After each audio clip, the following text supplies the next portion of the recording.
yang kami kongsikan selepas ini. Satu, cerita pasal politik. Dan dua, minggu depan kebanyakannya akan terima wang pengeluaran khas KWSP dan juga ada yang dapat bonus daripada penjawat-penjawat awam, khususnya di kalangan penjawat awam. Bagaimana anda membelanjakan itu saya akan bincangkan atau saya kongsikan selepas ini.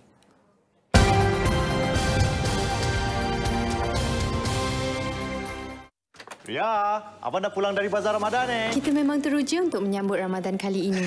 Tapi ada kuman penyebab bau yang tersembunyi di dalam fabrik yang dibawa pulang. Untuk keselesaan, Febreze-lah dahulu.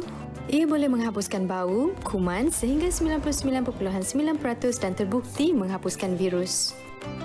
Ya, Abang tak nak Febreze? Siapa ni?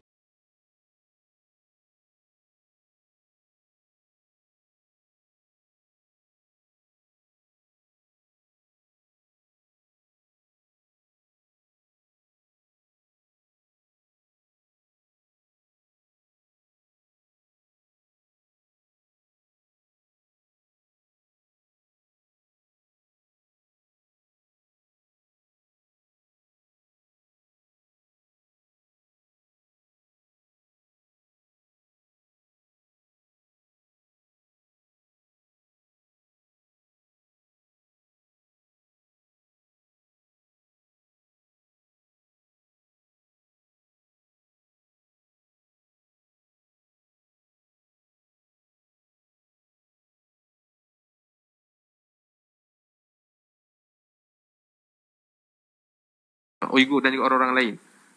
Myanmar distereotype orang Rohingya macam mana? Bila distereotype, akhirnya dia membawa kepada kebencian. Jadi benci orang Rohingya, benci orang Uighur. Bila benci, akhirnya dia membawa kepada apa yang disebut sebagai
also a board member of the Burma Justice Committee 2007 to date. We would like to welcome Sir Geoffrey for your kindness to have to be with us today. And without further ado, we would like to invite Sir Geoffrey Nice for our first session today. Without further ado, we would like to invite. Please. Well, can you hear me?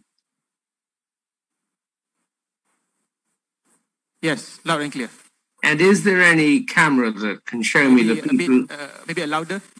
I can shout, but that's all I can do. Okay, thank you. Is there any camera that can show me the people in the room? I'm very pleased to see your face and Fazil Saleh, but it would be very nice to see the people in the room.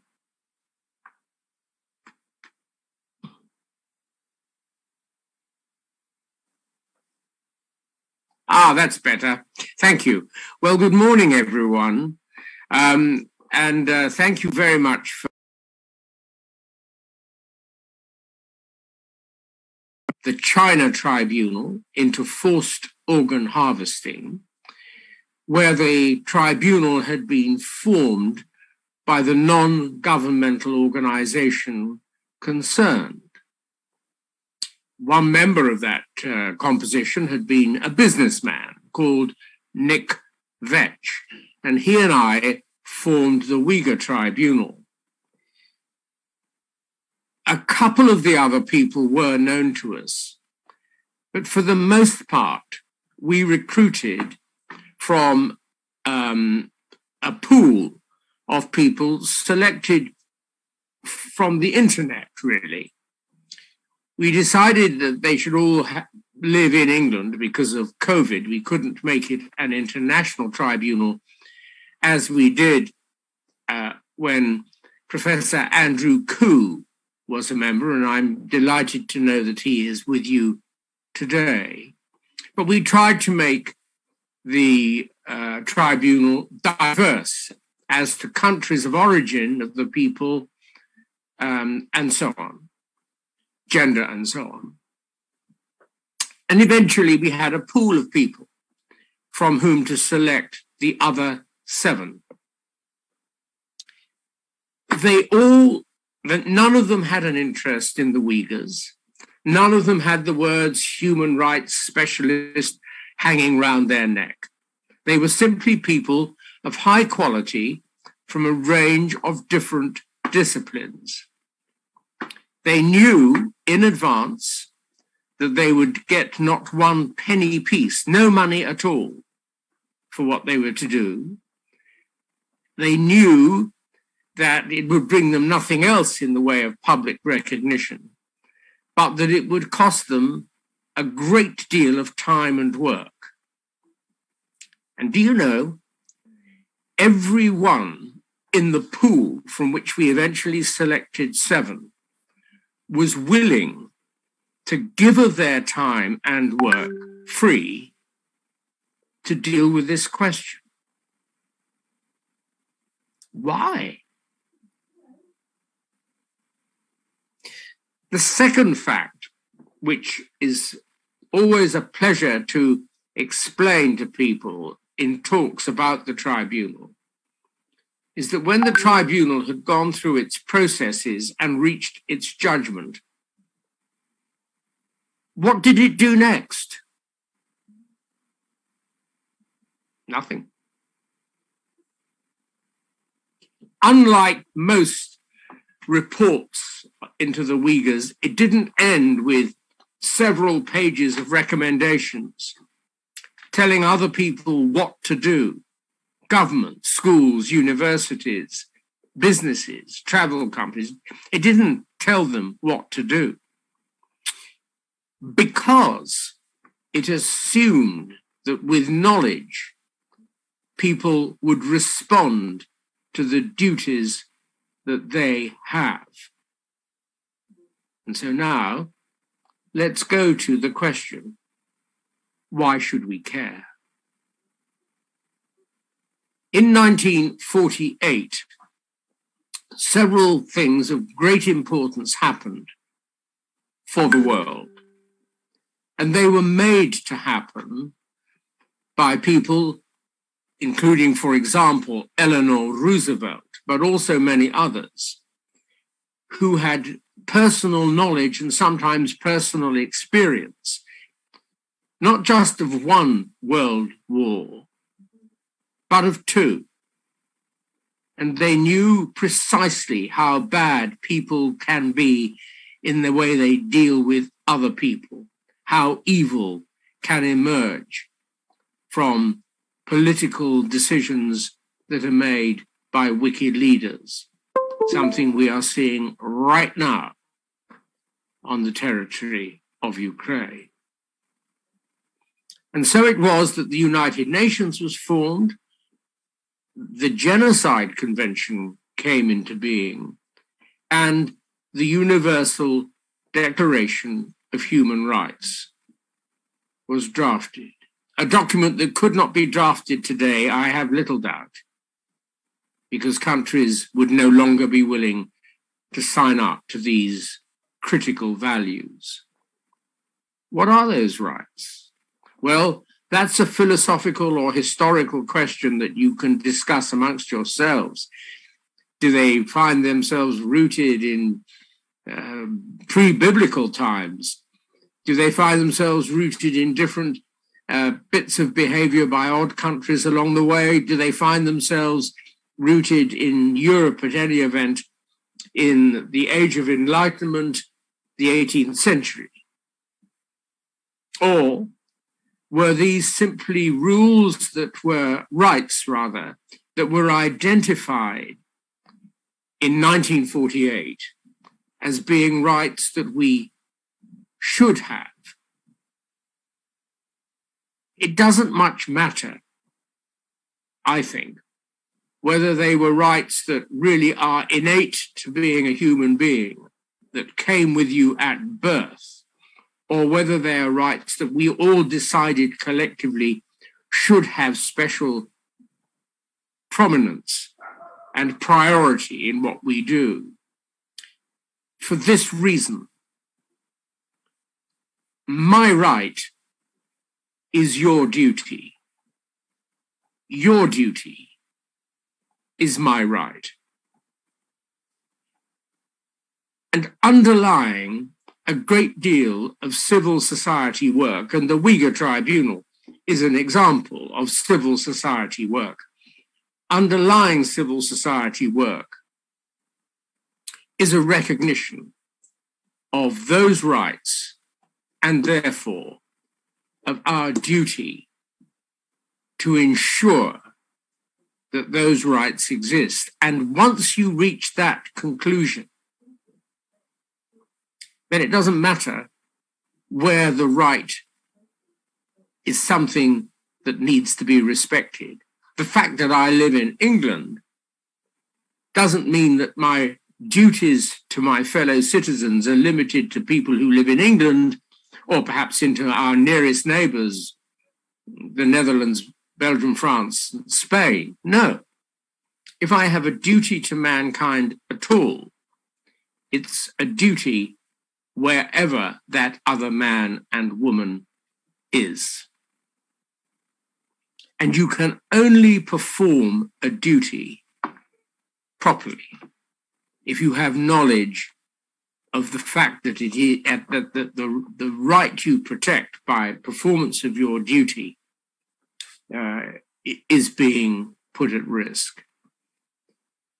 And so I think the Uighur Tribunal, which started with a blank sheet of paper, had no presumptions against the People's Republic of China, acted only on evidence that it received evidence completely in public, every single piece, acted only on law that was absolutely clear. And here, again, Professor Koo was extremely valuable to us, because we didn't decide what the law was. We took independent advice from Andrew and others on that issue. And by that process, reached conclusions both as to crimes against humanity, torture, and genocide. And so it is. Should we care? You, closer, of course, to the Uyghurs than I am here in England, Canterbury, for those of you who know England at all, may have other strategic regional reasons for caring about the Uyghurs. You may have religious-based reasons for caring about the Uyghurs, and so on. England, as it happens, is now an increasingly atheist country. But underneath all our different approaches to life, if you accept what I say, about those things that were being thought of and done, the United Nations creation, and things like the Universal Declaration of Human Rights, then underneath all our different beliefs is a duty to know what is going on, to establish what is going on, in order that we can perform our duty to our fellow men and women. I wish you good fortune with the remainder of your conference. Thank you.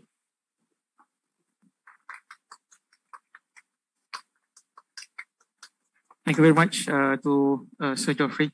I think let's give another big round of applause to our honorable guest today, Sir Geoffrey Nice from the Kingdom. We would like to express our gratitude for your kindness to be with us today. I think you may leave or stay because our forum are going to be conducted partially in Malay and also in English. But if you please, you can stay. Thank you very much, Sir Geoffrey. Thank you very much. I will, I'm afraid, have to leave because I have other duties to perform. Thank you for allowing me to address your conference and I wish you well with it. Our pleasure. Thank you very much. Goodbye. Alhamdulillah, itu tadi daripada Sir Geoffrey. Saya fikir ini satu kesempatan yang sangat menarik, penghormatan juga untuk penganjur pada hari ini, untuk sahabat-sahabat juga sebab Sir Geoffrey ini bukan apa orang kata, bukan galing-galing lah bahasa anak muda sekarang ni kan. Sebab beliau terlibat dalam beliau mengetuai sendiri pendakwaan dalam perbicaraan bekas Presiden Serbia Slobodan Milosevic. Siapa yang rajin baca sejarah ataupun membesar area 90-an, memang nama ini cukup besar lah, nama yang sangat zalim. Hari ini juga insyaAllah kita akan dengar satu perkongsian daripada tetamu-tetamu kita, panelis kita dalam membicarakan soal Uighur ini, untuk kita memahami lebih mendalam apakah yang dialami, masalah-masalah yang dialami oleh masyarakat Uighur.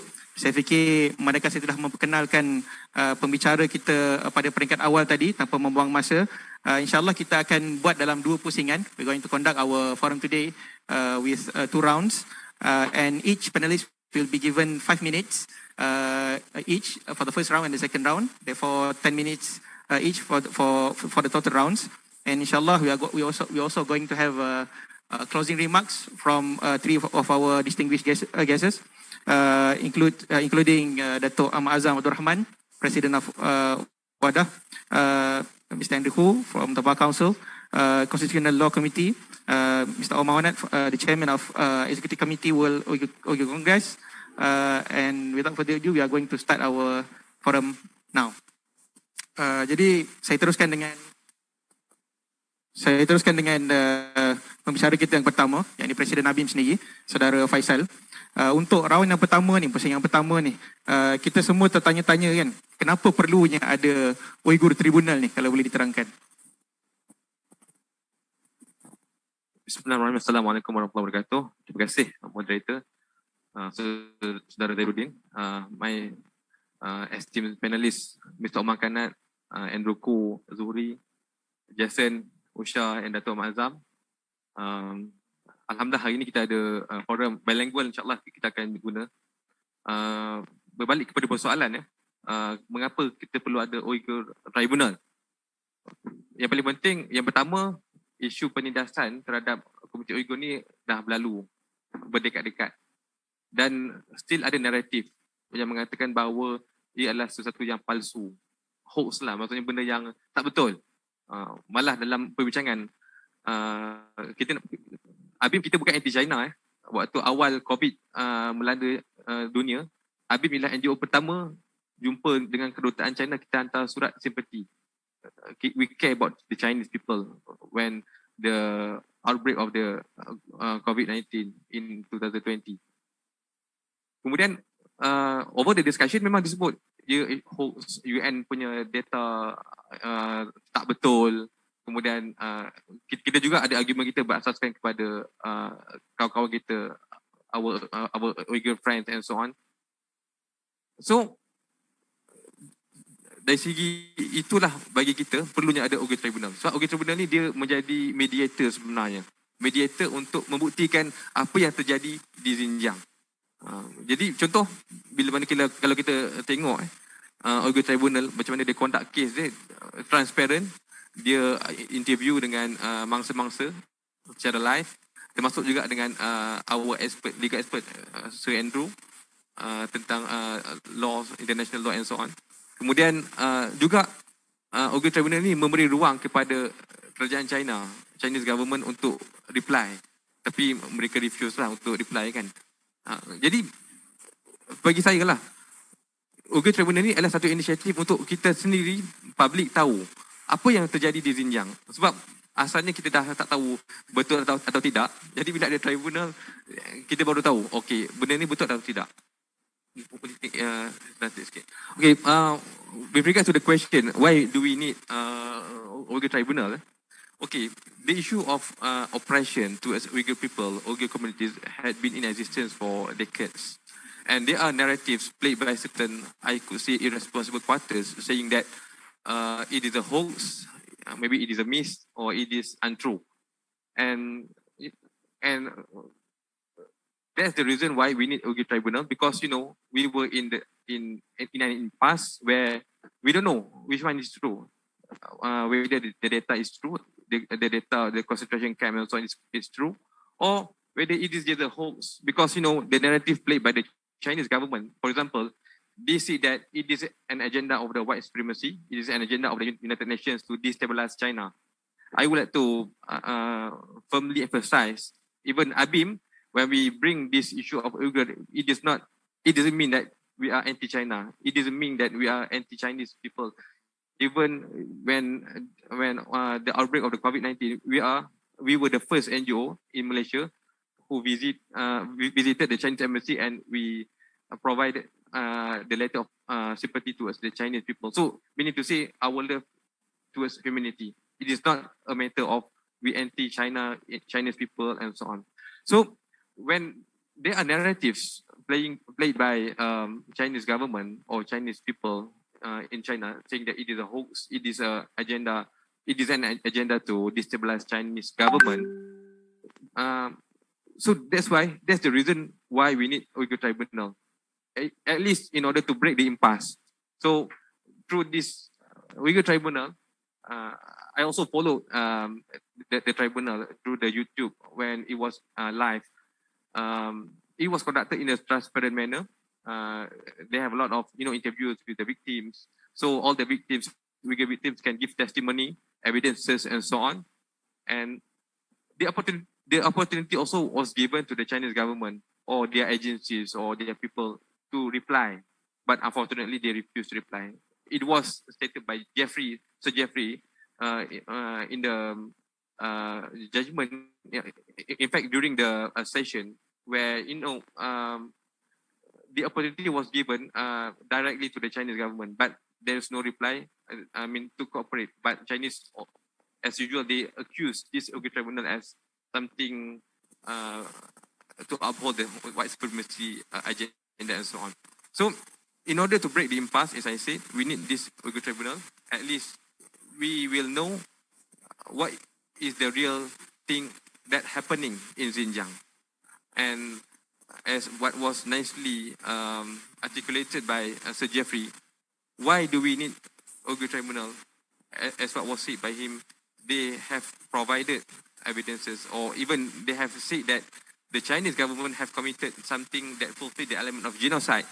So now it is our part of NGO, especially the Muslim NGO, and also our non-Muslim friends NGO as well, to fight for the rights, at least to ensure that the basic rights of the Uyghur people, Uyghur communities, to have their own rights being preserved. If I may share, among the judgment, it was stated that why there is an element of genocide. Because, for example, when the Uyghur women, they are forced to take medicine that can affect their reproductive functioning. And also, they are forced to stop births and so on, to terminate the birth at the last stage and so on. And let alone the freedom of religion, they are not allowed to grow their beard fasting. They are not allowed to learning to learn the basic teaching of Islam and so on. So this is a very important issue. That's why ABIM, it is not just about Muslim issues, but it is about humanity. And when we talk about the atrocities towards Uyghur, it is not just about atrocities towards Uyghur people only, but also towards other communities as well. Catholic, towards Tibetan. Now actually we engage also with the Dalai Lama, and we can see a lot of atrocities happen committed by the Chinese government. And last but not least, as I emphasized, it is not a matter of we anti-China. We love people of China, and we conduct this event because of love. We love Uyghur people. We love people of China. We love all people who love peace and respect human dignity. Thank you. Terima kasih kepada Saudara Faisal Abdul Aziz, Presiden Angkatan Belia Islam Malaysia ABIM. Kita akan teruskan dengan pembicara kita yang kedua, Ms. Ushakula from the Human Rights Community of Bar Council daripada Majlis Peguam. Hari ini tuan-tuan ramai orang bercakap soal nak heret Rusia ke Mahkamah Antarabangsa. People talk a lot about bringing Russia to the international court. Therefore, bila kita bincang tentang Rusia, Ukrainian issue memang ramai yang bincang lah. Tapi kita juga nak tahu dalam isu Uighur ni apa situasinya. Jadi kita nak tanya kepada Cik Ushakula kita ni, can you give us a bit of enlightenment regarding the position of human rights at the international level? How platforms like international platform like ICC or ICJ can play their role in defending the right of Uyghur? Thank you so much. I shall speak in English, if that's okay with you. All right. A very good evening to everybody here. And thank you so much for this invitation. I really appreciate the opportunity to ventilate on a very, very important issue. By way of introduction, firstly, I would like to state that I want to congratulate the tribunal for an excellent endeavor and an excellent undertaking, because it was a mammoth task.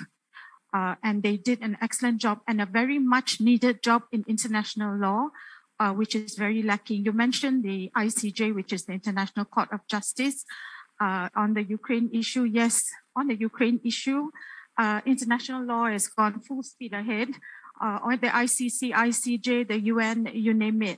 So we need to look at areas where international law can certainly assist. And for this, the NGOs play a very, very important part. And I will go into a bit of background and how the findings of the tribunal can assist the International Court of Justice and possible ways that we can use international law in creative ways and to break new ground. Okay. So a bit of background, firstly, under the 1948 Genocide Convention, which is known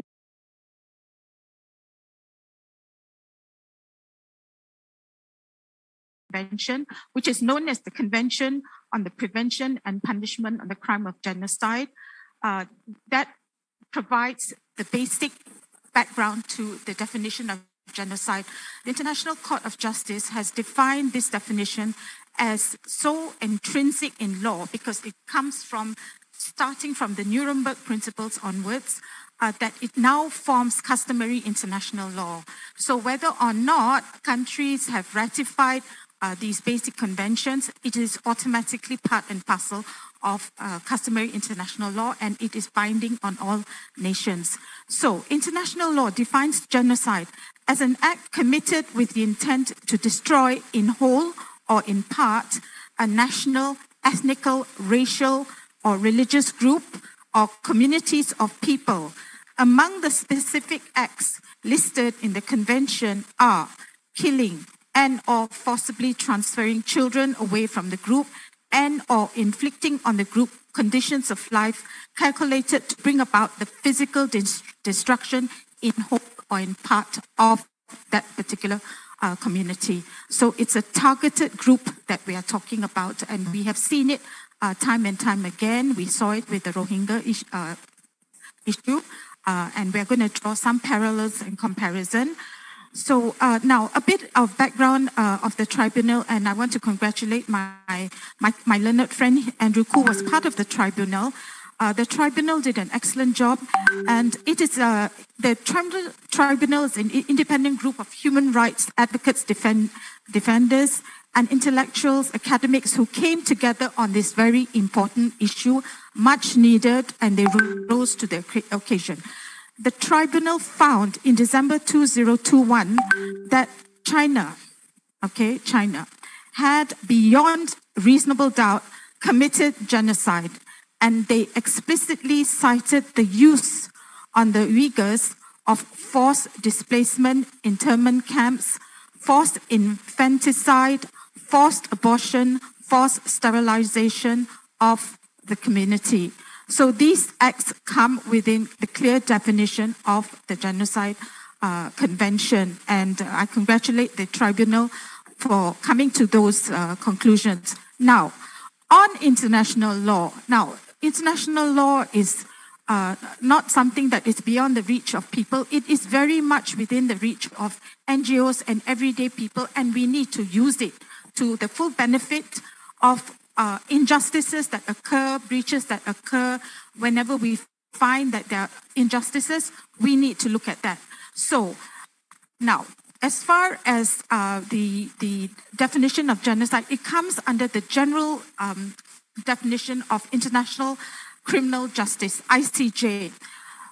Now, as China is not a state party to the Rome Statute of the ICC, the Uyghur community as such cannot invoke the jurisdiction of the ICC. That must be said at the outset, because the Rome Statute of the International Criminal Court is very specific.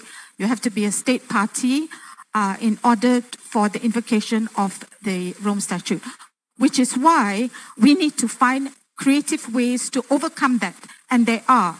So unless the UN Security Council authorizes a resolution which actually states that a tribunal can be formed, we are left with no recourse. And of course, that is not going to happen. As we know, China is predominantly part of the P5, which we call the Permanent Five, and the possibility of a veto by China is a definite, it's a given, and possibly even supported by Russia as well, because both of them go hand in hand very often when it comes to voting structure.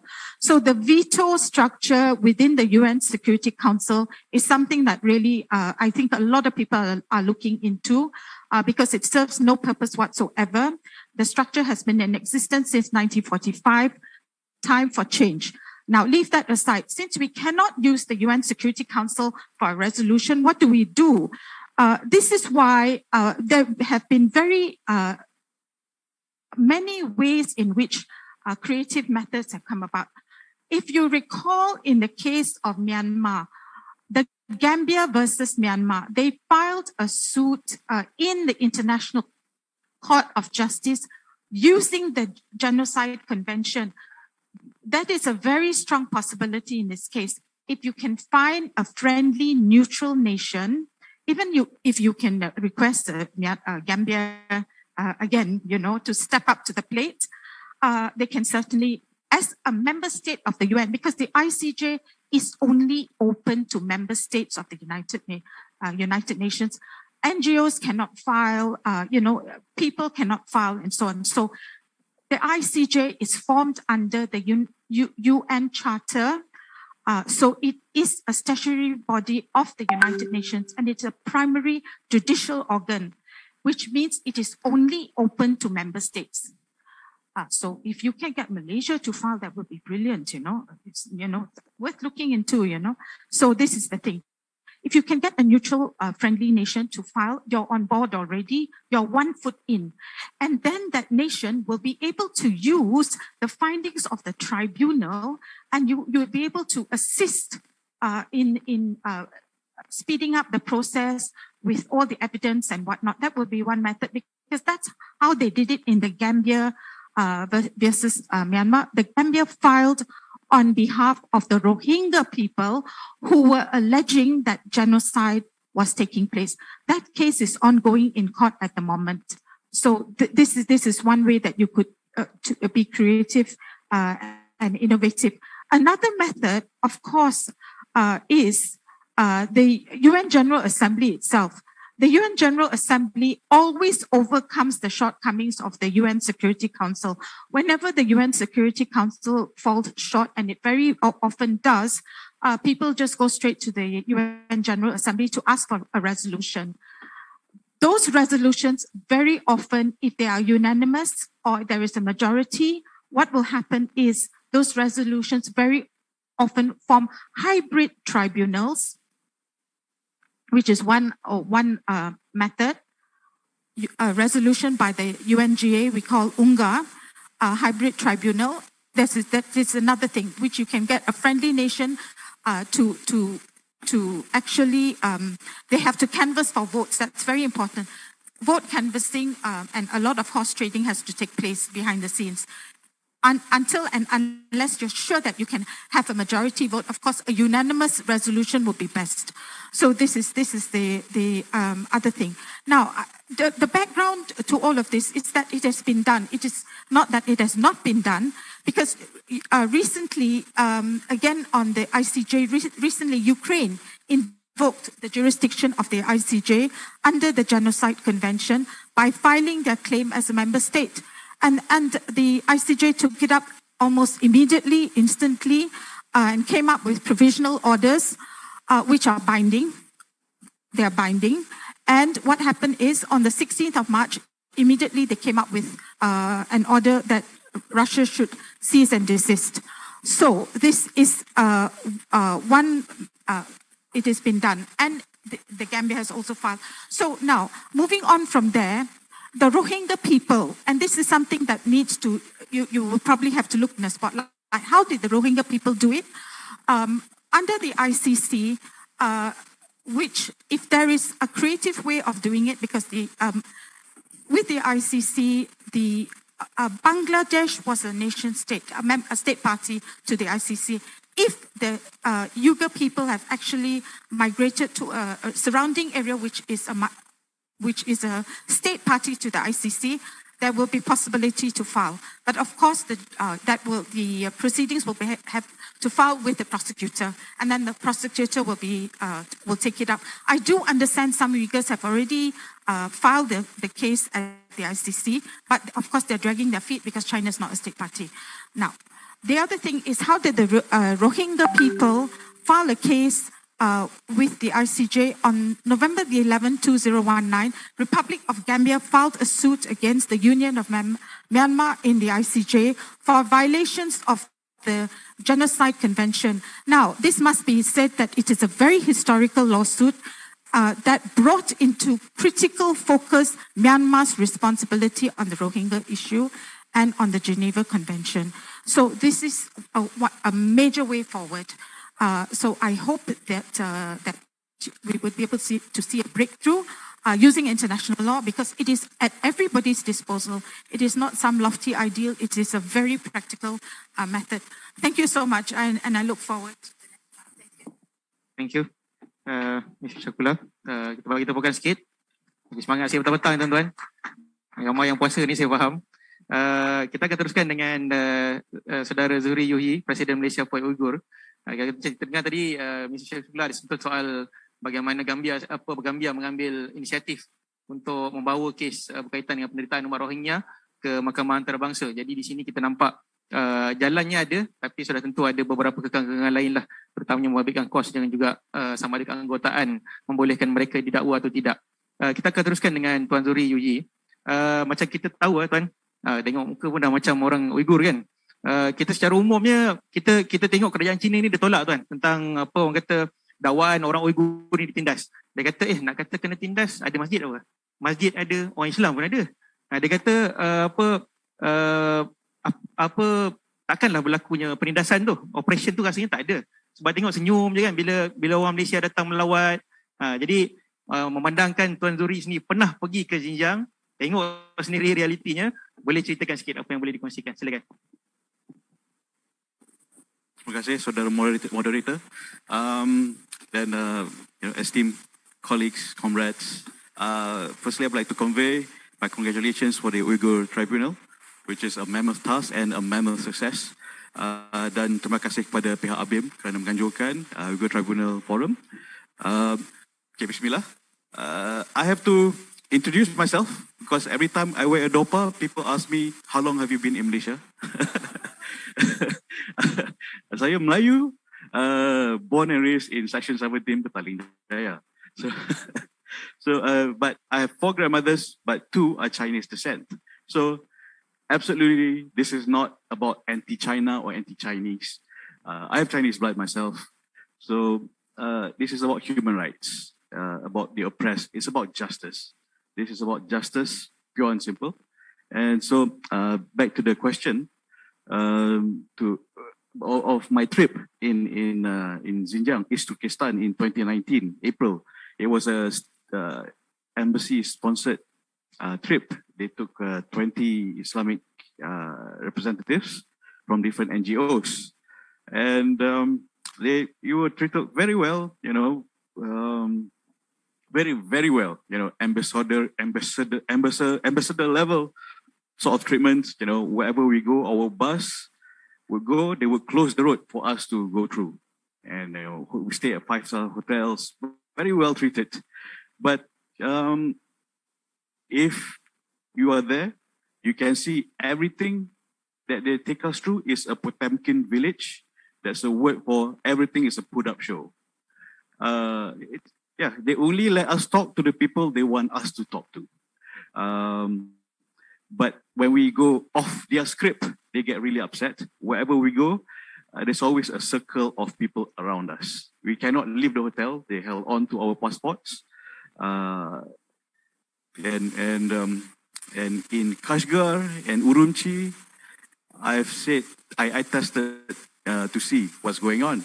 And I talked to some of the shopkeepers and I said, Assalamualaikum, in different intonation and different accent, just in case my accent is different from theirs. And every time I say Assalamualaikum to someone, they will have fear in their eyes. They would look behind me, left and right, try to figure out who's watching. Is this a test? They're afraid to reply even such a simple thing like replying to salam, which is very sad. I mean, occasionally some of the shopkeeper uncles, they want to reply, but with tears in their eyes, they just nod. They cannot say it. They're afraid. If they reply, their family will get persecuted. You know, they're going to get it. And then at one of the academic institution that we went to, that was the only masjid we were allowed to pray. And but we were not allowed to speak to the rest of the students. They only allow us to speak to students with their interpreter, but not directly. And every time the interpreter gives a response, I ask the student, why are you here? The interpreter said, very scripted. I was in extremist activities. I was told to come join this school. I am better now. Okay, next student, same response. Are you a robot? So, which is scary. They're programmed. Their identity is lost. What else? At Masjid Itkah, the famous yellow mosque in Kashgar, we wanted to just, as we walked in, there, I don't know, 9+ cameras as we walked in at the entrance. Okay, fine. But in the mosque, we were not invited to pray. We were told about, this beautiful carpet from the state, about pomegranate represents the minorities, we are unified, And I was thinking, are you trying to sell me this carpet or are you inviting us to visit Xinjiang? So it was just taking up our time. Just thinking, okay, as though like, everything's fine, all right?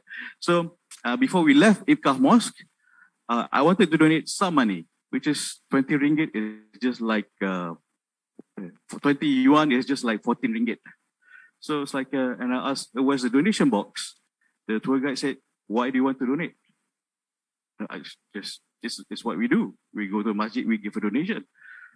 So he asked his boss, and he asked his boss. At the end, 7 people were surrounding me, said, yo, Puyo. You know, you're too kind. The last person who said no to me was the deputy mayor of the city. Said, no, it's just 21, okay? Probably they're afraid that it'll be used for terrorist or separatist activities. I mean, the level of paranoia and Islamophobia is insane. It's ridiculous. It's just ridiculous. It's too ridiculous. It's difficult for us to convey to Malaysians that to get them to believe, hey, this is happening. I was there. But people say, oh, can't be, you know, it's too ridiculous. We can't accept it. This is outrageous. So it might take a while for us to convince Malaysians that, you know, we visited several mosques, but, you know, there are 16,000 that has been destroyed. You know, that's another thing that we need to discuss. So that's just the brief of, you know, some of the highlights of our trip there. I guess I should add one more thing. When we asked the Mufti of East Pakistan, Mufti Abdul Rafiq, we asked him, how is your relationship with the Chinese government? His response quite pissed me off because he said it was 100% perfect. I asked him, have you, and then he said 100% perfect. Everyone is happy. And I asked him, have you met everyone? So of course I was just like cheesed off with his response. It's like, this is such a scripted response. Anywhere you ask, everything is scripted. In Beijing, we met with Chairman Yan Faming, which was the head of Minister of Religious Affairs of all of China. I asked a question. I brought a list of missing Uyghurs, and one of the person I asked was my friend's mother, Imam Abdul Salam, who is based in Adelaide. He asked me to ask this question: where is his mother? Because he lost contact with her for several years. So I asked the chairman, so I have a list of missing people. Would you mind responding, you know, at least point out to me which is true or which is not, and where are they? At least tell me where they are, so maybe I can just give them a call. So number one, this 80-year-old mother, you know, grandmother, she's missing, according to my friend. This is my friend's mother. So can you help me get in touch with so and so? Oh, his response, the chairman's response was, oh, these are terrorists and separatists. I asked him again, you mean this 80-year-old grandmother is a terrorist and separatist? Yes, don't listen to this propaganda, terrorists and separatists. I thought, you know, what a big BS, okay. And then I asked several more people I know personally. So, and then I told him that these are people, my friend's mother. This is not people I hear, you know, a list given to me at random. This is my friend's mother. His mother is missing. No, these are terrorists and separatists. Do not listen to them. And then his assistants were laughing and giggling at me. Oh, you know, what? Like, you know, I'm an idiot listening to propaganda, Western propaganda. So yeah, it was. I mean, that's how it was over there. They're very scripted. They're very, very well trained to follow the script, and they're fearful to run off their script. Yeah, so it's a sad place. What you see with your eyes is one thing, but when you interpret, it's a completely different story. It's big Potemkin village. It's a facade. It's all big facade. But the food was great. Uyghur food was great. They took us to the best places, gave us the best chefs. Yeah, we were treated very well at as guests. However, this is what they want us to feel. They want us to tell back to Malaysians. Yeah. Okay, thank you very much. I hope I answered your question. Okay, terima kasih. Terima kasih kepada Brother Yogi. Saya fikir ini sangat penting ya untuk menjelaskan situasi sebagai saksi mata dan saksi hidup. Sebab sebelumnya di dakwaan ABIM menolak pelawaan daripada kedutaan Cina untuk pergi sana. Sebenarnya kita pun ada mata-mata kita sendirilah dah pergi ke sana dan kita kongsi juga apa yang mereka saksikan di sana lah. Realitinya tidak seindah seperti yang digambarkan, video-video yang ditunjukkan di YouTube dan sebagainya. Malah sekarang sudah banyaklah blogger-blogger dan sebagainya yang membuat dokumentasi bagaimana Wak Imah ketika memberikan salam pun ada yang takut untuk menjawabnya.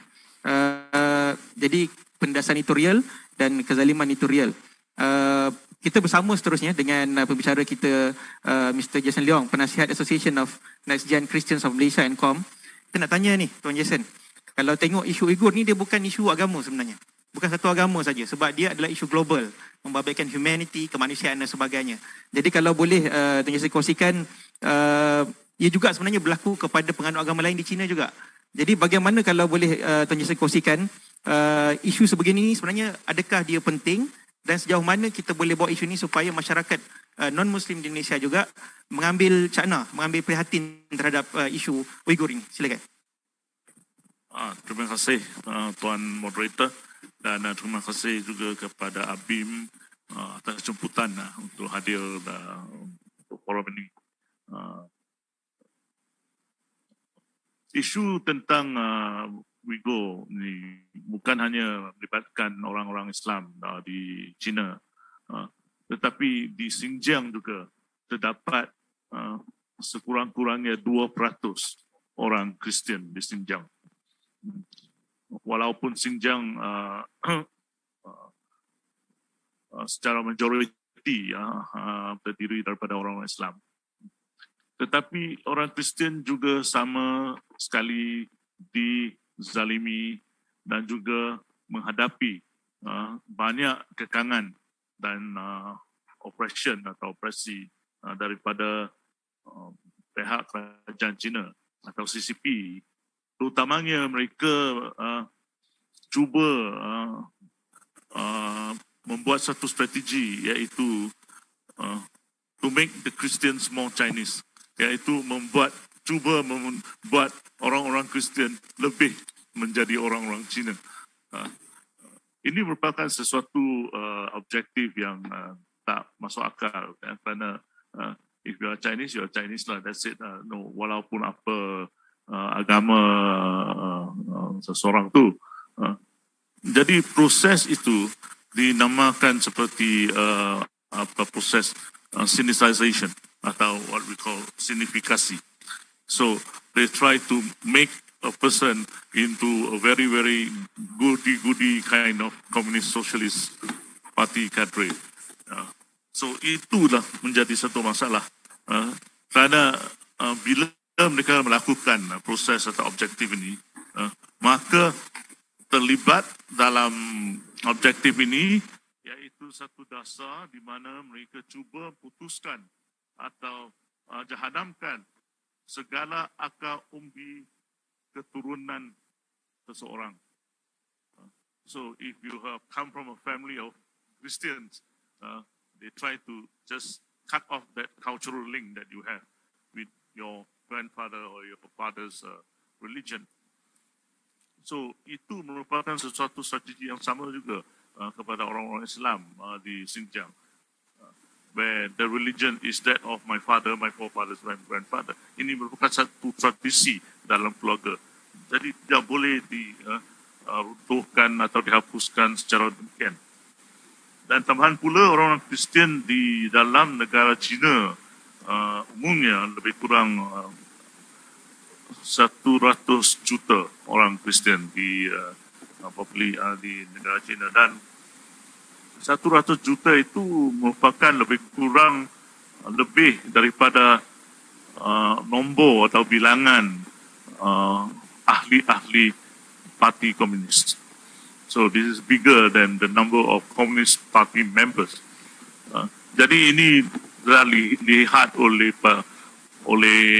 pimpinan kerajaan China sebagai satu risiko atau satu ancaman kepada parti komunis mereka.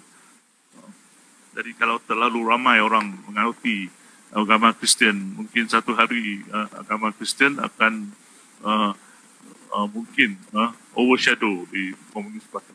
So ini merupakan satu fight for the influence.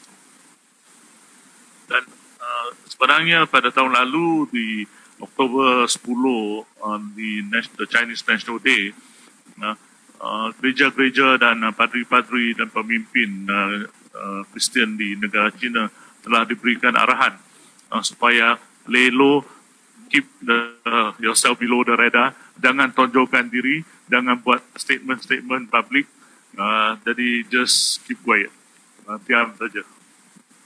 Dan oleh kerana kalau terlalu banyak statement dibuat oleh pemimpin Kristian yang mungkin menjadi akan dilihat sebagai satu national security threat. Dan oleh kerana itu banyak atau ramai gereja-gereja di China telah pun diserbu, kadang-kala ditutup, dan padri dan pemimpin ditangkap, bahan-bahan agama Kristian dan harta benda disita dan dirampas, dan salib-salib juga dikeluarkan daripada bangunan dan gereja di China. Jadi kerana simbol-simbol agama ini merupakan satu ancaman kepada mereka, dan kalau dihapuskan atau dibuangkan, maka mungkin tidak lagi nampak sangat atau tonjol sangat. Dan kebanyakan orang muda yang di bawah 18 tahun sebenarnya ada satu polisi mereka dilarang pergi ke gereja. Kalau anda pergi ke gereja di China atau member-member saya, rakan-rakan saya, ramai di kalangan mereka ada merupakan generasi yang lebih tua. Oleh kerana yang remaja itu tidak dibenarkan.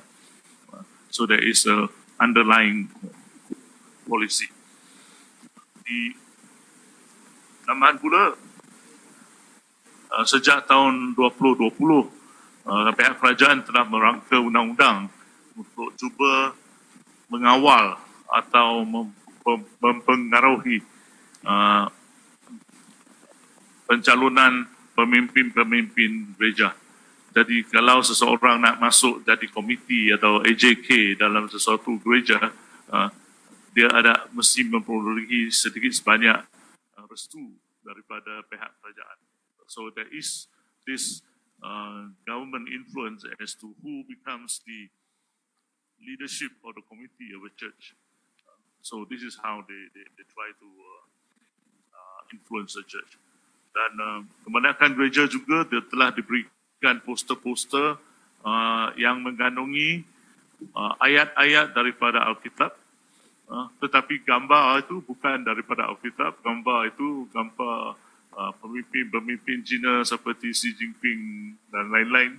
Dan poster-poster ini diarahkan untuk ditampalkan di gereja. Seolah-olah nampak seolah-olah Xi Jinping yang mengatakan kata-kata suci yang sepatutnya dilafaz, iaitu kata-kata suci oleh Yesus Kristus.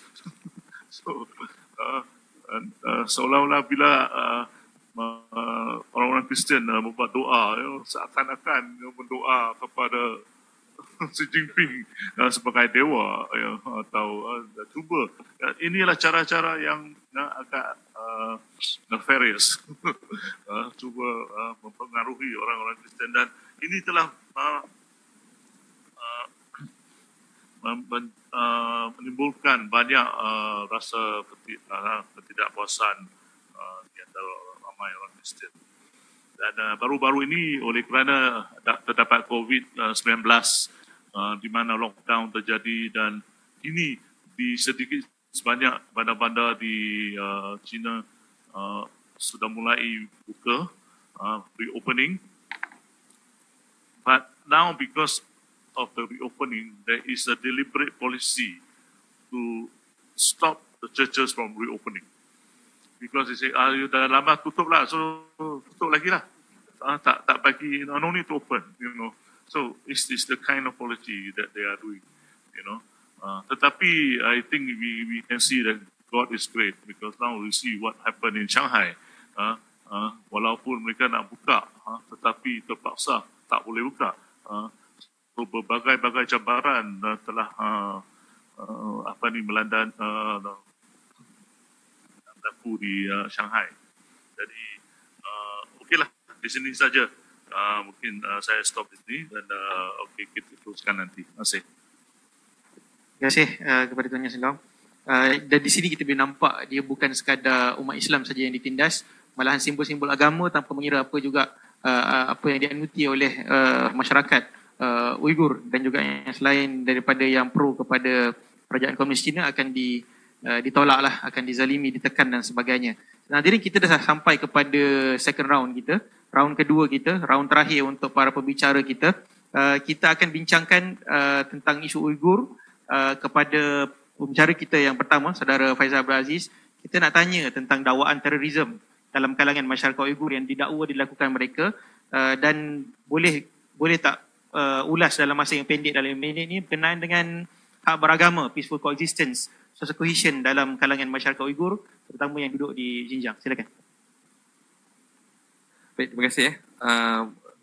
Saya ingat salah satu daripada agenda yang dimainkan ialah against terrorism. Saya ingat Zohri pun ada sebut. Tak masuk akal ya. Ini usia 80 tahun dikatakan sebagai teroris. Cuma sebelum tu saya nak sebut apa yang disebut oleh Brother Jason dia sama juga apa yang berlaku kepada umat Islam di Xinjiang. ABIM tidak pernah ditanya oleh wartawan kenapa tak pergi ke China. Kita sebut it is a supervised visit. It is not the visit that conducted by UN with certain parameters, of course, due to security reason. So, bagi kita, it is a setup, kita tak nak pergi. Tapi dalam masa sama, ABIM kita hantar kita punya special branch jugalah, mata-mata. Saya nak kongsi satu benda di Xinjiang, dia ada masjid. Memang masjid besar lah, itu kita kata set up. Tapi dia ada unwritten rule. Bagi tahu, okey masjid dia ada menara. Menara dia ada speaker kan, speaker. Tapi dia ada unwritten rule, dia kata kalau azan jangan pakai speaker. Jadi tujuan speaker tu untuk apa? Show up lah kan, maksudnya set up lah, dia nak tunjuk okey ada masjid, ada speaker. Sama juga dalam masjid orang boleh solat tapi orang tertentu je, iaitu hanya orang-orang tua je yang boleh sembahyang di masjid. Orang muda tak boleh. Jadi kebetulan sama dengan Brother Jason sebut, komuniti Kristian.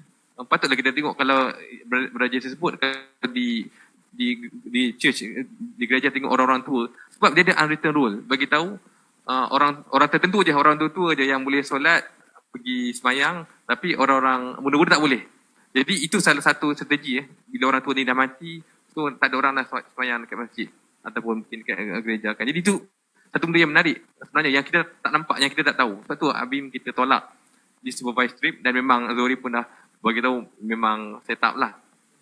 Okey, balik kepada isu terorisme saya ingat benda paling penting bila mana ABIM kita buat kempen advokasi Uighur ni, tujuannya ialah untuk peaceful coexistence. Kita sebut sebagai convivencia, the term used by Andalusia punya period. Apa saja yang kita buat dalam konteks kemanusiaan demi keamanan. Sebut saja isu Palestin, Kashmir di India, isu Syria, kita lawan penindasan sebab kita nakkan keamanan. Dan kita bukan pro kepada terorisme. Bagi kita kalau ada terorisme, just prosecute. Tapi kenapa perlu victimize kanak-kanak, mengasingkan anak-anak dengan keluarga? Yang orang tua tadi disebut juga dicok sebagai teroris.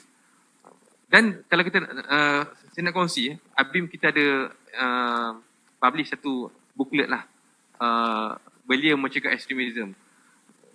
Penting untuk kita sebut apakah faktor penyebab berlakunya ekstremisme.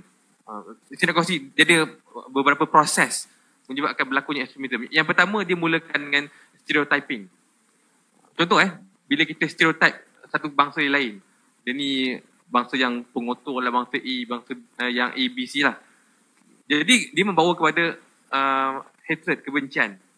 Kita benci kepada satu kaum ni. Benda tu dia berlaku pattern tu berlaku. Israel dia buat stereotyping kepada orang Palestin. China dia buat stereotyping kepada mungkin orang Uighur dan juga orang-orang lain. Myanmar dia stereotype orang Rohingya macam mana. bila dia stereotype, akhirnya dia membawa kepada kebencian. Jadi benci orang Rohingya, benci orang Uighur. Bila benci, akhirnya dia membawa kepada apa yang disebut sebagai discrimination. Akhirnya berlakulah discrimination. Memanglah justified discrimination. Sebab dah benci satu kaum kan. Akhirnya dia membawa kepada penindasan. Ini yang kita sebut sebagai operation, atrocities dan sebagainya. Dan inilah yang disebut sebagai extremism. Dan dia juga membawa kepada retaliation. Akhirnya orang yang ditindas tu dia retaliate.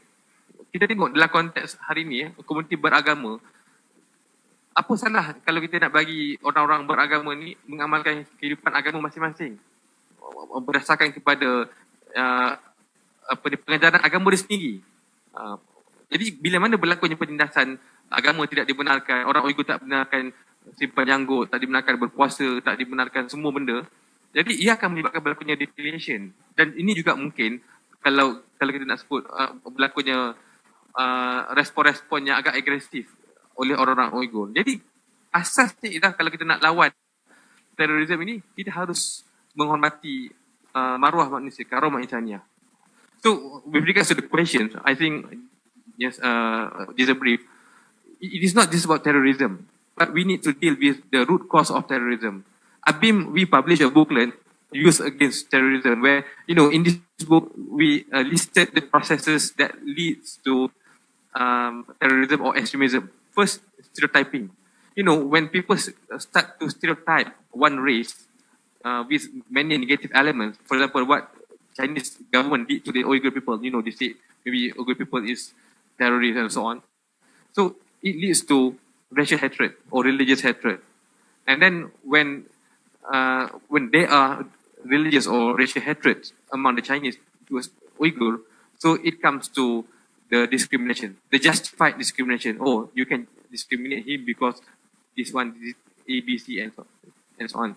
And then it leads to what we call as atrocities. So if you look at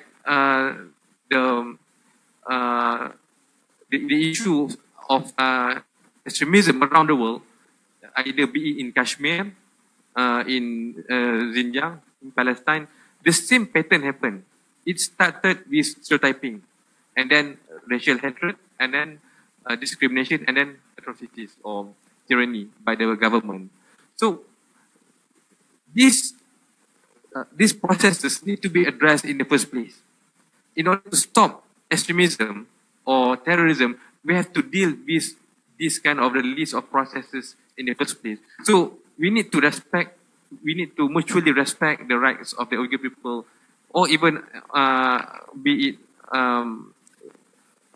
international citizens, to preserve their own religious rights. Otherwise, you will allow retaliation from the minority groups, and it will lead to the aggressive reaction towards the government.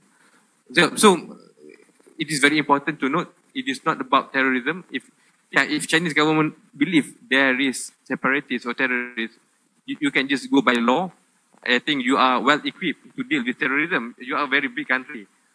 So why it should be kind of oppression or persecution towards religious minority in Xinjiang? Thank you.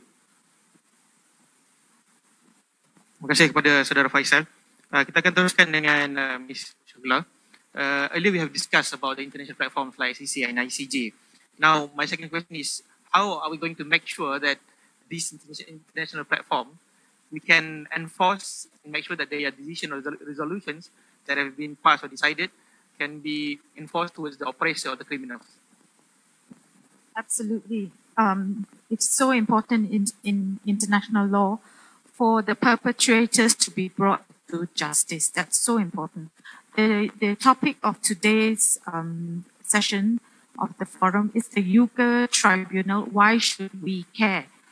Yes, we must definitely care. All of us must care, whether we are human rights defenders, whether we are NGOs, whether we are academics, whether we are intellectuals, whether we're working on the ground, whether we're working at the top. We must care, because an injustice anywhere is an injustice everywhere. And if nation states like those who are sitting on the Security Council of the United Nations, right at the very top of the pinnacle, are the perpetrators themselves.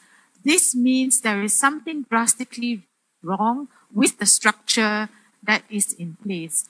So if the people at the bottom are not going to clamor for change, then change won't happen. Because at the end of the day, all these international structures which were set up after World War II are all man-made. So if they are man-made, they can also be amended and be reformed and renewed and evolve into a current structure which is amicable to the current trends of what's going on worldwide. We cannot still live in what happened 70 years ago and expect that to continue. Things have changed. So much has changed, especially with the P5. In fact, all the P5 should be removed, all of them, and replaced with countries which have good track records of peace. And this is, there is a very strong movement within the UN itself that is actually moving for that. And I think this is something that is slowly gaining momentum because of the war and conflict that is currently taking place in different parts of the world. Now, when we talk about bringing the perpetrators to justice, this is very important. This is why the excellent work of the Uighur Tribunal must be commended and must be brought to the fore. And it should be brought to a point where it can be actually enforced. The excellent work that was done, the evidence that was taken, the witnesses, the evidence, the transcripts, the depositions, all of that, we need to bring it to the international front. It's already gaining momentum. There are a lot of tribunals which have taken place on different levels, whether it's Palestine, Syria, Yemen, and so on. It's always based on the overall People's Tribunal of the Bertrand Russell Principle. However, this Uighur Tribunal is very special in the sense that it really, really went to extreme detail. So I go back to the original method that we need to invoke the jurisdiction of the International Criminal Court. International Criminal Court, which is, the International Court of Justice, ICJ, the ICJ, not the ICC, because ICC lives within the framework of the Rome Statute. The ICJ, because all orders of the ICJ are binding to the international community. This will bring to fore the cause of the Uyghurs, will bring to the international attention what is actually taking place. Because at this moment, quite frankly, what you can't see, you don't know, they are in internment camps and so on. So, you know, it's fine and dandy to continue to have trade with China. China can survive an International Court of Justice decision. It can. It is strong enough. And it should be able to face its responsibility. If people are saying there's genocide taking place, it should step up to the plate and face its responsibility and say, okay, where's this taking place? They know that it's taking place. So much has been said, so much has been done. So if you bring it to a neutral forum like the ICJ, like I said, if you can get Malaysia on board to raise this, if they are, bold enough to file this claim, and the ICJ being a member state of the United Nations and a very respected member state, I might add. Malaysia is a very respected member state because it's a peaceful country. We don't have bloodshed and wars and all there. So a country like Malaysia, a country like Gambia, certain countries like that which are very neutral, bring it to the ICJ, use the transcripts which have already been in place by the Uighur Tribunal, have that and as part of the court record, and then you're already there. You have 2 feet there, and you will start your proceedings. The minute you can get a member state to file in the ICJ, you're home and dry. Then China has to answer. They have to answer. They also have a judge who sits on the ICJ as well, because that's their prerogative and priority. However, don't worry about that, because even with the Ukraine ICJ decision, it was not unanimous, it was majority. the China judge and there was another judge, I think it was a Georgian judge, which set out, but you had 13-2. So that is already binding. You know, that decision is binding. So you must be bold enough to go on with that. So the ICJ is the strongest forum. Secondly, the international community needs to step up. The UNGA, which is the UN General Assembly, has always stood for the right thing, especially when the Security Council falls short.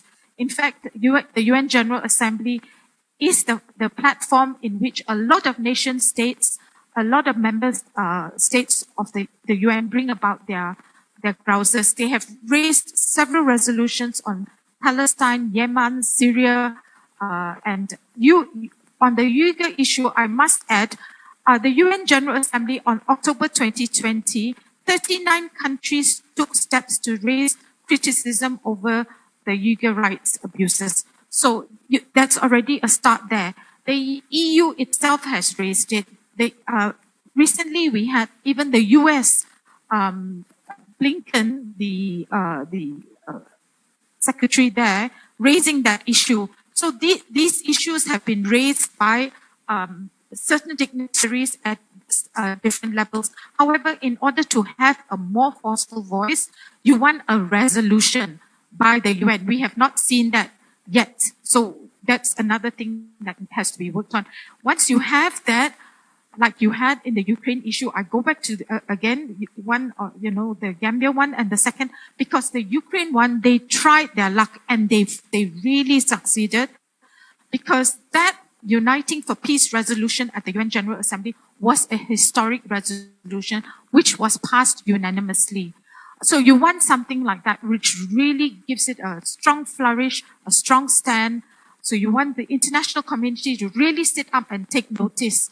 Everybody knows that the Uyghur crisis is there. Everybody knows that, that the whole issue of genocide is there. But as long as it's not raised strongly enough, then it's going to fall short. So all these issues, not only on Uyghur, we want to talk about Palestine. The UNGA, UN General Assembly, has come up with a resolution where they have set up a committee just on the Palestinian issue. I'm part of that, the Palestinian issue. They have set up inalienable rights of the Palestinian people. That's another thing you can think of. So there's several avenues. Forget the Security Council, forget the ICC, go for other organs within the UN itself, the UNGA, the ICJ, work towards even enforcing the decisions of the Uyghur Tribunal. And I think you're home and you will have a home dry run on that. Thank you so much. Thank you. Thank you so much, Susha. Kita akan teruskan dengan panelis kita yang seterusnya, Tuan Zuhri Yuji. Tuan Zuhri, kita dengar pasal Malaysia for Uighur ni kan. Ada dengar selalu Malaysia for Uighur. Jadi nak tahu ni Malaysia for Uighur ni apa benda kan? Dia NGO anti Cina ke apa kan? Cuba kalau boleh dijelaskan kepada hadirin kita insyaAllah. Terima kasih, saudara moderator. Seperti yang saya dah jelaskan tadi, Malaysia for Uighur is a pro-Uyghur human rights group, a coalition of 20 Malaysian NGOs. We are definitely not anti-China. And we're a coalition of 20 Malaysian NGOs, Islamic NGOs, Christian NGO, human rights NGOs. So what we do is we create awareness on the Uyghur issue. One of the projects that we do is called nantime.com, which is we use soft power, gastro diplomacy, by introducing Uyghur food to Malaysians as a form of introducing the issue. So gastro diplomacy is something that has been successfully done by the Thai government to increase their tourism for the past 10 years, which increased like 15-fold, if I'm not wrong. But we're using this to create awareness for the Uyghur issue through food. Get to know where it's called winning the hearts and mind through their stomach. So, and food is a Malaysian language. That's why we come up with Nantime. We're introducing, Uyghur food to Malaysians. And Okay, yeah. So essentially, that is what we have done. Yeah. So we're definitely not anti-China. We're pro-food also. Thank you. Okay, terima kasih kepada Tuan Zuri. Jadi dia bukan anti-Cina ya. Jadi sama-sama kita bergerak hari ini untuk sama-sama kita menyebarkan kesedaran tentang isu the Uighur genocide dan juga Malaysia for Uighur ada buat kempen Save the Mosque in Xinjiang, selamatkan Masjid Xinjiang. Jadi kempen-kempen ni sahabat-sahabat disokong oleh pelbagai pihak. Jadi sama-sama kita menyedarkan masyarakat dan juga Malaysia for Uighur ada 3 platform social media. Depan kita ni ramai adik-adik muda-muda kita. Boleh follow Facebook Malaysia for Uighur, Malaysia for MALAYSIA for nombor 4 UYGHUR Uighur. Dia juga ada IG dan diorang juga ada Twitter, follow. Dia juga kalau boleh saya ambil ruang ni untuk promote ABIM punya social media jugalah. Tekan add atau alias ABIM Malaysia. Samalah follow sahabat. Kita mesti sama-sama usaha untuk sebarkan berkenaan dengan isu Uighur ni. Hari ni sebab tu Tuan Jason Liao ada bawa hadiah lah untuk siapa-siapa yang datang pada hari ini. Dalam ni ada macam-macam, ada face mask, ada sanitizer dan sebagainya lah. Cumanya terhad ada 60. Jadi siapa ada rezeki dapat lah. Doa-doa lah dapat. Dia kena like dulu. Dia apa nanti Tuan Jason akan check lah. Siapa tak like tak dapat. Tahu ya. Okay, Tuan Jason. Sorry, kita dah dengar tadi kan penerangan tentang Malaysia for Uighur. Kita dah dengar bagaimana situasi platform yang boleh digunakan untuk mengambil tindakan terhadap mereka yang menzalimi masyarakat Uighur. Kita juga nak tanya, ada dakwaan bahawasanya isu Uighur ni ada penindasan yang dilakukan secara umum yang mesti ditutup, yang mesti didiamkan demi kepentingan politik dan ekonomi. Jadi ada orang kata tak payah bising-bising lah pasal Uighur ni. Yang penting kita punya bisnes ni terjaga. Dari segi ekonomi ni, yang penting bisnes kita ni, cerita-cerita Uighur ni lebih kurang je lah. Tak payah cerita kat orang. Jadi pandangan Tuan Jason. Terima kasih Tuan Moderator. Memang secara jujurnya kalau tanya orang bisnes atau peniaga, terutamanya daripada bangsa Cina, dia akan kata, okay, money first, all the rest later. So that's the reality of it. Tetapi if you look at it on a deeper level, secara lebih dalam lagi, kalau sesuatu bisnes atau sesuatu negara bukan semata-matanya berdasarkan cuba menjanakan lebih dari lebih aktiviti ekonomi atau aktiviti kewangan. Money is not everything, because kalau nak buat investment pun dalam segala bisnes, perniagaan atau dalam sesebuah negara, apa yang penting ialah faktor keselamatan dalam negara. The question of the issue of am I safe in this country? You know, if I'm not safe in this country, I'm not going to put my money here, right? Dan juga tentang hak asasi. Is there a protection of my rights as a businessman or a person investing in this country? If my rights are not going to be protected, I mean, tomorrow the government can just take over my business, expropriate, nationalize my business. And what am I doing here? Why am I taking this kind of risk? Mengapa mendapat satu risiko yang amat tinggi? Dan ketiga ialah, adakah negara tersebut mempunyai satu sistem perundangan yang kukuh, where the rule of law is respected, di mana terdapat satu yang akan memberikan satu proses perundangan yang adil dari segala isu-isu atau pertikaian boleh diproseskan dalam mahkamah secara adil.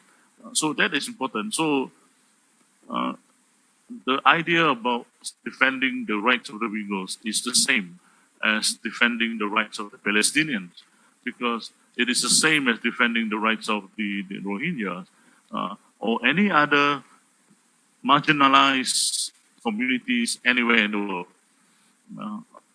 Dan memang saya amat bangga, especially being a Malaysian, di mana Malaysia sebagai sebuah negara dan dengan NGO seperti ABIM, GPS, GPM dan lain-lain telah memperjuangkan banyak isu-isu di luar negara, terutamanya isu-isu tentang keadilan, mendekatkan keadilan, justice for Palestine, justice for the Uyghurs, justice for a lot of many other marginalized communities in the world. Malaysia may be small, kita mungkin sebuah negara yang amat kecil, but we have a very big heart. Kita mempunyai satu hati yang amat besar, and that is the heart that actually wins us a lot of friends. And over the world, I think we have punched above our weight many times. And that is something that we need to be proud of. Because compared to China, it's a very big country. Tetapi negara China sebuah negara yang besar, tetapi hati yang amat kecil. Very small heart.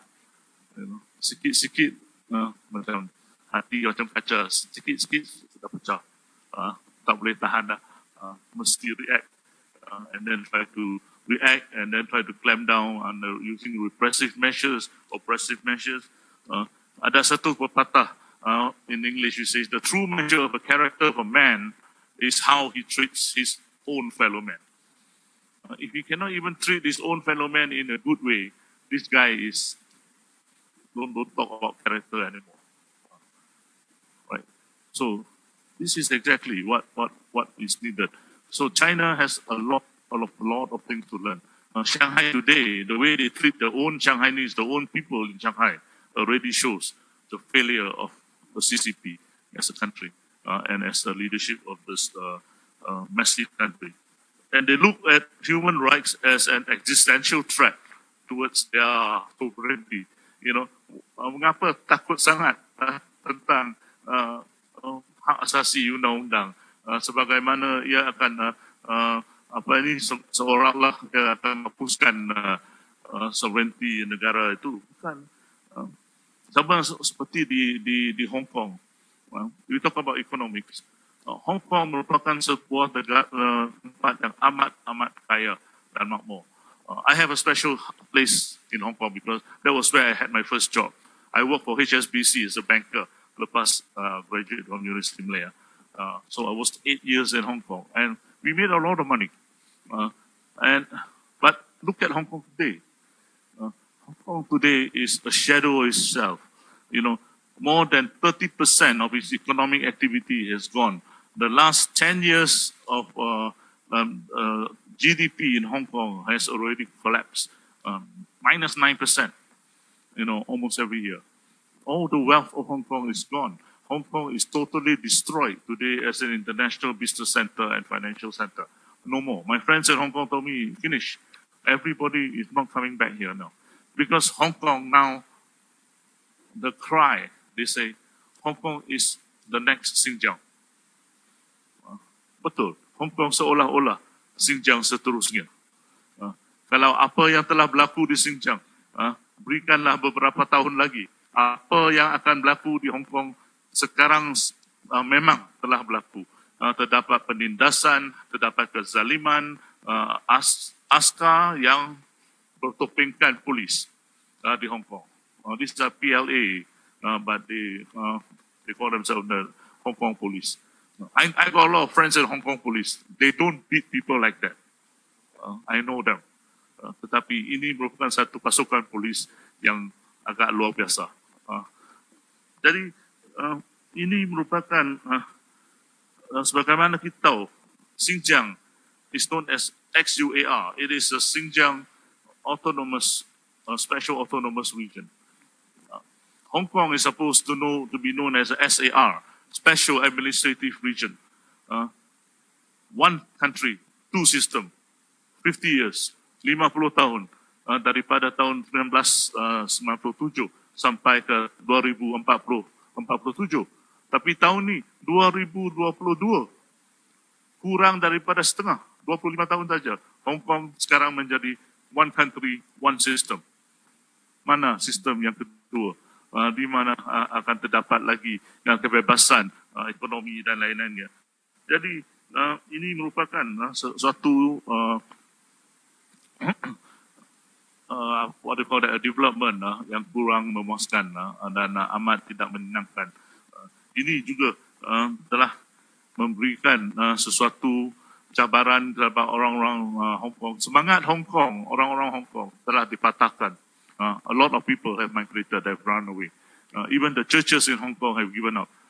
Many of them, sometimes they say, you fight for us lah. We have no more spirit to fight. So sometimes that's one of the reason why they donate money to us. Kami yang telah cuba memperjuangkan untuk Hong Kong, Xinjiang dan lain-lain. Jadi ini merupakan sesuatu yang penting lah. Terdapat the rise of digital persecution also very important. Sekarang setiap tempat di Hong Kong pun terdapat CCTV, monitoring, facial recognition everywhere. So you cannot try to be funny. You go to Hong Kong, your face looks a bit odd, you kena. You pakai baju hitam atau kuning, kena. Because black is symbol of revolution. Yellow also lebih kurang revolution. We go and everybody else outside in the world. Thank you. Tuan-tuan, kita beri tepukan gemuruh untuk para panelis kita atas perkongsian yang baik. Kita akan teruskan dengan closing remarks, ucapan penutup daripada 3 orang tetamu istimewa kita. Bersama kita, saya akan mulakan dengan yang berbahagia Datuk Haji Ahmad Azam Abdul Rahman, Presiden Wadah Pencerdasan Umat Wadah, untuk menyampaikan dalam mungkin masa yang agak terbatas ini berkenaan dengan isu Uighur ni. Silakan Datuk.